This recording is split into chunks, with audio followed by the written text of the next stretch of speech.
হ্যাঁ, মন্ত্রী সুধাংশু দাসের সে বক্তব্য আমি কয়েকটা পত্রিকা দেখেছি। এটা প্রথমবার নন। তিনি এরকম সুযোগ পেলেই শুধু সিপিএমের বিরুদ্ধে না, এদেশের যারা একতার পক্ষে, ধর্মনিরপেক্ষতার পক্ষে, এদেশের প্রগতির পক্ষে যারা, তাদের বিরুদ্ধে এরকমভাবে তিনি বিষোদ্গার করেন। তিনি একটা হ্যাবিচুয়াল অফেন্ডার, এরকম কথা বলতে অভ্যস্ত। সোশ্যাল মিডিয়াতেও এরকমভাবে সংবিধান বিরোধী, দেশের গণতন্ত্র বিরোধী, যে সংবিধানের উপর শপথ গ্রহণ করে তিনি এমএলএ হয়েছেন, মন্ত্রী হয়েছেন, তার বিরোধী বক্তব্য রাখেন এবং তার বিরোধী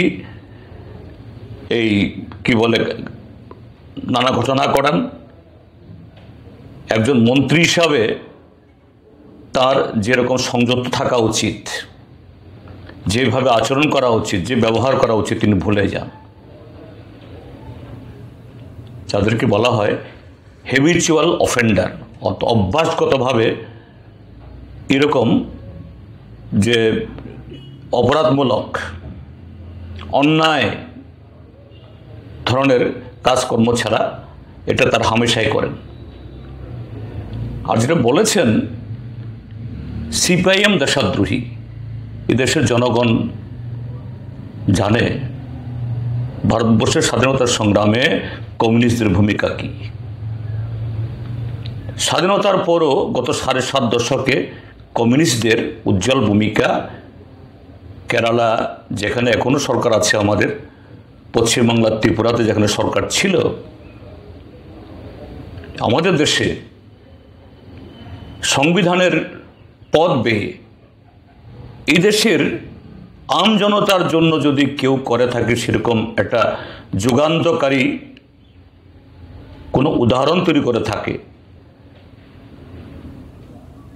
এই রাজ্যগুলোর জনগণের আর্থ সামাজিক কাঠামো উন্নয়নে তাদের অধিকার এটাকে নিশ্চিত করার ক্ষেত্রেতে, এবং আমরা কেরালা ছাড়া অন্য রাজ্য সরকার না থাকলেও কমিউনিস্ট পার্টি এখনও যে ভূমিকা গ্রহণ করছি, আমরা দেশের যে এই সার্বভৌমত্ব রক্ষায়, ঐক্য রক্ষায়, দেশের অর্থনৈতিক যে এই স্বকীয়তা, আত্মনির্ভরতা স্লোগানের মধ্যে নয়, বাস্তবে কমিউনিস্টরা যে ভূমিকা নিচ্ছেন, তিনি যে দল করছেন সে দলের যে ভূমিকা, যদিও তার কাছ থেকে আশা করা অমূলক,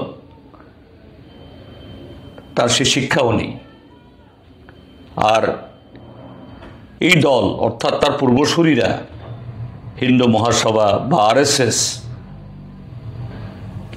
যার মন্ত্রে এরা দীক্ষিত, জাতির পিতা মহাত্মা গান্ধী কে খুন করেছে?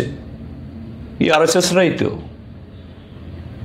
এবং আজকের দিনেও আমাদের সংবিধানের বিরুদ্ধে কে বিভিন্নভাবে তাদের ভূমিকা নিচ্ছে। যতই তিরঙ্গা ঝান্ডা, এই তিরঙ্গা যাত্রা করুক, যতই কপালে তিলক লাগাক, কিন্তু এদের সে অপরাধমূলক কাজ এটা লুকোনো যাচ্ছে না। এই যে একজন মন্ত্রী মধ্যপ্রদেশের,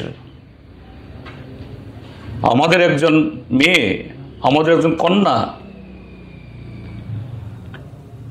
কলোনেল র্যাঙ্কের যিনি পাকিস্তানের সন্ত্রাসবাদের বিরুদ্ধে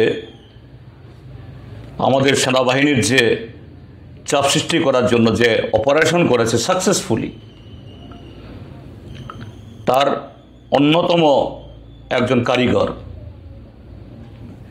তার বিরুদ্ধে একজন মন্ত্রী বলছে সে সন্ত্রাসবাদীদের বোন।